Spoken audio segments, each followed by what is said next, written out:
Hello everyone, welcome to Ujjwal academy for civils.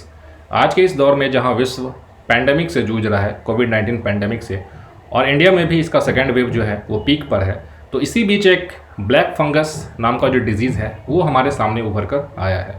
और black fungus जो है बहुत सारे लोगों को इन्फेक्ट किया है, कई सारे स्टेट्स ने इसे एपिडेमिक घोषित कर दिया है। तो उसी बीच एक पॉजिटिव न्यूज़ निकल कर हमारे सामने आई है, और वो पॉजिटिव न्यूज़ ये है कि जो आईआईटी हैदराबाद के जो रिसर्चर्स हैं उन्होंने एक ओरल सॉल्यूशन टैबलेट्स जो इसको ब्लैक फंगस को ट्रीट कर सकता है वो इन्होंने सामने लाया है। तो आइए इस वीडियो में जानते हैं कि ब्लैक फंगस डिजीज़ क्या होता है और इस जो मेडिसिन जो नए बनाए गए हैं टैबलेट्स उसका क्या इम्पैक्ट होगा। तो ब्लैक फंगस जो है इसी को म्यूकोरमाइकोसिस भी बोला जाता है, ठीक है, और ये फंगस की वजह से होता है। तो फंगस ऐसे ऑर्गेनिजम्स होते हैं जो कि प्लांट्स और एनिमल्स से डिफरेंट होते हैं। It is a separate kind of living organism, और इसके कई सारे टाइप्स होते हैं, इसके कई सारे कैटेगरीज वेराइटीज़ होते हैं, जैसे कि ईस्ट्स, माउल्ट्स, मशरूम्स, और ऐसे और भी कई सारे क्लासिफिकेशन हैं हमारे वेराइटीज़ ऑफ फंगस के। तो जो ब्लैक फंगस या फिर जो म्यूकोरमाइकोसिस है ये म्यूकोरमाउल्ट की वजह से होता है, और ये म्यूकोरमाउल्ट जो है ये हमारे इन्वायरमेंट में सभी जगह पाया जाता है, जैसे कि सॉइल में, प्लांट्स में, मैन्योर में, डिकेइंग फ्रूट्स एंड वेजिटेबल्स में। तो ये हमारे इन्वायरमेंट में हमेशा आसपास पाया जाता है। लेकिन ऐसा क्या रीज़न है कि ब्लैक फंगस अभी जो है लोगों को इन्फेक्ट कर रहा है? तो इसके पीछे जो रीज़न है दैट इज़ डिक्लाइनिंग इम्यूनिटी। जो हमारा इम्यूनिटी है वैसे लोगों में जो कि ऑलरेडी किसी डिजीज़ से सफ़र कर रहे हैं या फिर कोविड-19 से सफ़र कर रहे हैं, तो इन लोगों का इम्यूनिटी सिस्टम जो है, जो कि किसी भी फंगस, वायरस, बैक्टीरिया को लड़ने का जो क्षमता होता है हमारे बॉडी में, वो वीक हो जाता है। तो इस वजह से ब्लैक फंगस जो है डिजीज़ ये थोड़ा सा अभी बढ़ गया है हमारे लोगों में, ठीक है।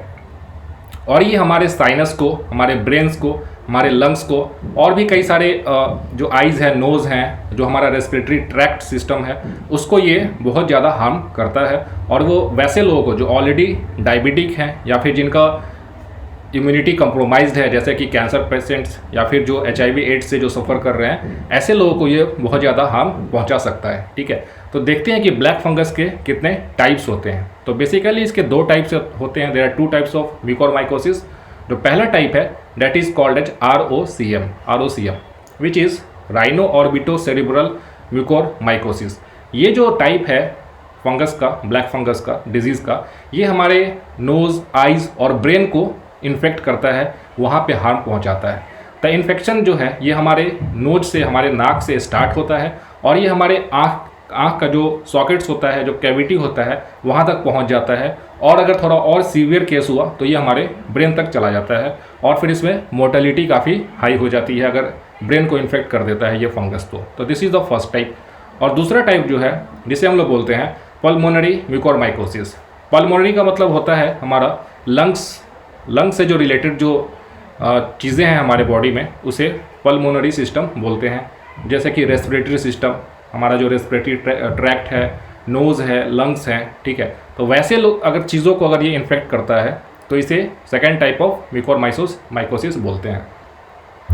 इसके जो कॉमन सिम्टम्स होते हैं इसमें क्या है? Fever, cough, shortness of breath and intense chest pain, और ब्लड इन कफ, यानी कि हमारे कफ में ब्लड का भी आना स्टार्ट हो जाता है। ये जो म्यूकोरमाइकोसिस, जो ब्लैक फंगस जो है, ये कैसे हमारे बॉडी को हार्म पहुंचाता है, नुकसान पहुंचाता है? तो these fungi are angioinvasive which means ये हमारे ब्लड वेसल्स जो हमारे बॉडीज़ में जो होते हैं उसे ये डिस्ट्रॉय कर देता है, वहाँ पे पहुँच करके उसे हार्म करना स्टार्ट कर देता है, जिसके वजह से जो हमारे टिश्यूज़ जो होते हैं वहाँ पे ब्लड का सप्लाई रुक जाता है।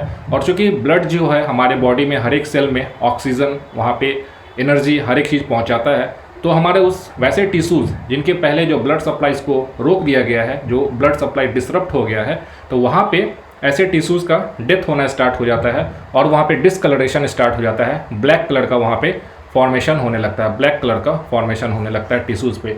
तो इस वजह से ऐसा देखने को मिलता है कि टिश्यूज़ जो हैं वो वहाँ पे डेड हो रही हैं। तो ये इसका मेन अटैक करने का तरीका है इस फंगस का। अब देखते हैं कि कोविड-19 और ब्लैक फंगस के बीच में क्या रिलेशन है। कोविड-19 के बीच में ऐसा देखा गया है कि जो वैसे लोग जो कोविड से सफ़र कर रहे हैं, जिन्हें कोविड-19 का मेडिकेशन दिया जा रहा है, वैसे लोगों में ये ब्लैक फंगस जो है ये काफ़ी राइज कर रहा है। तो इसके पीछे क्या लॉजिक है? तो कोविड-19 को ट्रीट करने के लिए हम लोग एस्टेरॉइड्स का यूज़ करते हैं। एस्टेरॉइड्स क्या करते हैं, हमारे बॉडी के जो इम्यून सिस्टम का जो रिस्पॉन्स होता है उसे थोड़ा सा वीक कर देता है। एक्चुअली जब किसी व्यक्ति को कोरोना वायरस से इन्फेक्शन होता है तो उसके जो बॉडी के जो इम्यूनिटी सिस्टम है वो उसे काउंटर करने के लिए काफ़ी एक्टिव मोड में आ जाती है। तो उससे क्या होता है कि जो इतना ज़्यादा एक्टिविटी बढ़ जाता है इम्यून सिस्टम का कि जो हमारे फ्रेश सेल्स हैं, फ्रेश टिश्यूज़ हैं लंग्स के, उसको भी वो हार्म करने लगता है। तो इस हाइपर एक्टिविटी को कम करने के लिए हम लोग एस्टेरॉइड्स देना स्टार्ट करते हैं कोविड-19 पेशेंट्स को। तो इस एस्टेरॉइड्स की वजह से हमारा जो इम्यूनिटी सिस्टम है, जो इम्यून सिस्टम है, रिस्पॉन्स जो है वो थोड़ा सा वीक हो जाता है। तो चूँकि इम्यूनिटी को हमने वीक कर दिया एस्टेरॉइड्स को दे करके, तो ये एक पोटेंशियल एक्सपोजर हमारे बॉडी को दे देता है वायरस को अटैक करने, फंगस को अटैक करने का। और ये रीज़न है कि कोविड-19 पेशेंट्स में ब्लैक फंगस का जो इन्वेजन है, जो अफेक्ट है, वो काफ़ी ज़्यादा देखा गया है। ठीक है। ऑल्सो जो डायबिटिक पेशेंट्स होते हैं जिनका ऑलरेडी बॉडी में जो ब्लड शुगर लेवल्स जो होता है वो ज़्यादा होता है और उनकी इम्यूनिटी भी वीक होती है, तो ऐसे लोगों को भी ब्लैक फंगस जो है वो टारगेट बनाता है। ठीक है। What is the treatment of mucormycosis? इसका ट्रीटमेंट क्या है, इसका इलाज क्या है? In this picture you are seeing a injection and some medicine in this form. So actually ये एक मेडिसिन है जिसका नाम है एम्फोटेरिसिन बी, जो कि ट्रेडिशनली काला ज़र को ट्रीट करने के लिए यूज़ किया जाता है। लेकिन ये सेम मेडिसिन बहुत सारे फंगस के स्प्रेड को भी रोकने के लिए काम आता है। ठीक है। तो ऐसे लोगों को जो कि ब्लैक फंगस से अभी सफ़र कर रहे हैं उन्हें ये इंजेक्शन दिया जाता है। But this injection is very costly, ये बहुत ज़्यादा कॉस्ट इसका काफ़ी ज़्यादा हाई है। तो इसके वजह से जो लोग जो हैं, जो इसके अंदर ट्रीटमेंट में ये जो मेडिसिन ले रहे हैं, उनके पास उतना ज़्यादा पैसा होता नहीं है, उनका एक्सपेंडिचर बहुत ज़्यादा हो जाता है। As you can see here कि जो 50 mg का जो वाइल है it cost around 4000 rupees. That means कि एक इंडिविजुअल को कम से कम 60 से 100 वाइल्स लगते हैं। डैट मीन्स कि 4 लाख to 5 लाख रुपीज़ उनका खर्च हो सकता है, उससे भी ज़्यादा खर्च हो सकता है। So it is a very costly affair of treatment. यानी कि किसी व्यक्ति को अगर म्यूकोरमाइकोसिस होता है, ब्लैक फंगस डिजीज़ होता है, तो अभी के समय में उसे ठीक करने के लिए काफ़ी ज़्यादा पैसा खर्च करना पड़ता है। तो इसी बीच एक ज़रूरत थी हमारे पास ऐसे दवाई की जो कि एफोर्डेबल हो, जो कि ईजिली अवेलेबल हो और जिसकी ब्लैक मार्केटिंग ना हो सके। तो इसी बीच ये जो हमारे IIT हैदराबाद के जो रिसर्चर्स हैं उन्होंने नैनो टेक्नोलॉजी की मदद से कुछ टैबलेट्स बनाए हैं जो कि सेम एम्फोटेरिसिन बी कंपाउंड के टैबलेट्स हैं, जिसे हम लोग ओरली ले सकते हैं। इसको इंजेक्शन के रूप में नहीं लिया जाएगा, which means it is a sustained release tablet. Sustained release tablet का मतलब होता है कि ऐसे टैबलेट्स जो कि हमारे बॉडी में जाने के बाद धीरे धीरे अपने कंपाउंड्स को रिलीज़ करते हैं। और ये किसके हेल्प से बनाया गया है? तो ये बनाया गया है जिलेटिन नैनो फाइबर्स के हेल्प से and using the nano technology.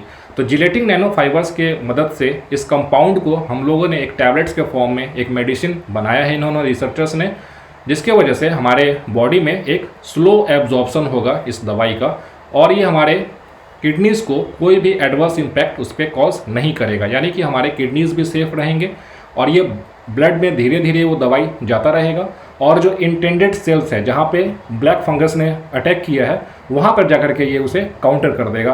तो इसके वजह से हमारा जो ब्लैक फंगस का जो स्प्रेड है वो हमारे बॉडी में रुक जाएगा। ठीक है। जो एक सबसे ज़रूरी बात क्या है कि इस दवाई को बनाने के लिए उन्होंने कोई भी इंटेलेक्चुअल प्रॉपर्टी राइट्स क्लेम नहीं किया है। इंटेलेक्चुअल प्रॉपर्टी राइट्स क्या होता है कि आप किसी इनोवेशन के थ्रू अगर कुछ प्रोडक्ट्स बनाते हो तो आपका राइट होता है उस प्रोडक्ट के ऊपर, और अगर आप उसे सेल करते हो या किसी और पार्टी को बनाने के लिए उसे अगर देते हो तो आपको रॉयल्टी मिलता रहेगा जब तक वो प्रोडक्ट सेल होता रहेगा। तो इससे क्या होता है कि इनोवेशन को बढ़ावा मिलता है। अगर मैं किसी रॉयल्टी के बिना किसी फीस के अगर मैं इनोवेशन करता रहूं तो मेरे पीछे मुझे कोई मोटिव नहीं रहेगा वहाँ पे वो इनोवेशन करने का। लेकिन चूँकि ये पब्लिक एक हेल्थ क्राइसिस है अभी कोविड-19, और अगर आप यहाँ पे इंटेलेक्चुअल प्रॉपर्टी राइट्स को भी लेकर के सामने आ जाओगे तो क्या होगा कि दवाइयाँ और महंगी हो जाएंगी। सो द आइडिया वाज कि एक ऐसा सॉल्यूशन बनाओ जिससे हमारा सोसाइटी को सर्व कर सके, और इसी वजह से ओरल सॉल्यूशन को डेवलप किया गया है। और ये जो एम्फोटेरिसिन बी है ये लाइफलाइन साबित हुआ है thousands of patients around the world suffering from black fever और फंगल इन्फेक्शंस। यानी कि ये काफ़ी एक इफेक्टिव मेडिसिन है। This is a effective medicine which has been used world wide to treat the patients of black fungus और fungal infections, ठीक है। और इसमें ये black fungus, graded black fungus भी इंक्लूडेड है, यानी कि ये और भी कई सारे ब्लैक फंगल इन्फेक्शंस को ये ट्रीट करता है, ठीक है। तो इस वजह से ये काफ़ी एक पॉजिटिव एक रिसर्च उभर कर सामने आया है और इन्होंने कोई भी इंटेलेक्चुअल प्रॉपर्टी राइट्स क्लेम नहीं किया है और इन्होंने इसे मास प्रोडक्शन के लिए कई सारे कंपनीज़ को इन्होंने इनविटेशन दिया है ताकि इस मेडिसिन का बहुत जल्दी से जल्दी मास प्रोडक्शन किया जाए ताकि लोगों के पास इसे चीपली पहुंचाया जा सके। ऐसा एक एस्टिमेट है कि सिर्फ 200 रुपये में 60 mg का टैबलेट्स अवेलेबल हो जाएगा। पहले इसका जो दवाई का जो दाम था वो है 4000 के अराउंड अप्रॉक्स और ब्लैक मार्केटिंग में ये बढ़ के और भी कई जना 5 गुना 10 गुना हो सकता है। तो आप खुद देख सकते हो, कंपेयर कर सकते हो कि ये प्राइस कितना कम हो गया। सिर्फ 200 रुपये में 60 mg टैबलेट्स हैं। तो कहीं ना कहीं ये हमारे जो ब्लैक फंगस जो डिजीज़ है, जो एपिडेमिक है, जो कि कोविड-19 की वजह से इसकी केसेस काफ़ी बढ़ गई हैं, उसको टैकल करने के लिए ये जो एक नया इनोवेशन है ये काफ़ी कारगर साबित होगा। और ऐसे रिसर्च जो है उनको और भी प्रमोट करना चाहिए। हमारी जो मिनिस्ट्री ऑफ हेल्थ है या फिर मिनिस्ट्री ऑफ साइंस है, उनकी जो डिपार्टमेंट ऑफ बायोटेक्नोलॉजी है, वो ऐसे और भी चीज़ों को स्पॉन्सर और भी फंड कर सकते हैं।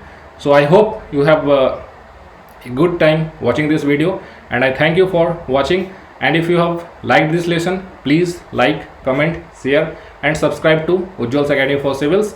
मैं इस चैनल पे रेगुलरली जो है अच्छे कंटेंट डालता रहता हूँ, तो आप इस चैनल पे बने रहिए। ये चैनल आपको general knowledge point of view से भी कई सारे टॉपिक्स कवर कराता है और आपके कुछ एग्जाम पॉइंट ऑफ व्यू से भी कई सारे टॉपिक्स को कवर कराता है। सो आप इस चैनल पे बने रहिए। Thanks for watching. Thank you.